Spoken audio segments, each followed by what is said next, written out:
Hello friends, welcome back to the my new video guys and my YouTube channel guys. Today friend we are going to talk about guys how to connect Wi-Fi in our Poco phone. Guys, you want to connect Wi-Fi in your Poco phone, so how can you connect?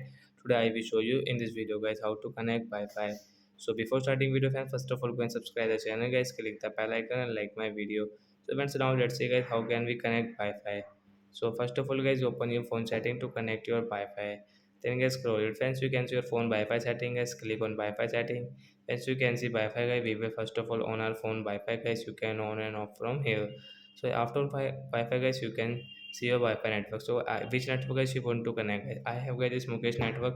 I will tap here. I will enter my password to connect. So you can enter your password means you will have to enter your password and guys tap here to connect. Then after 4 and 5 seconds guys, Wi-Fi network will connect and guys we can use this Wi-Fi network while operating any app.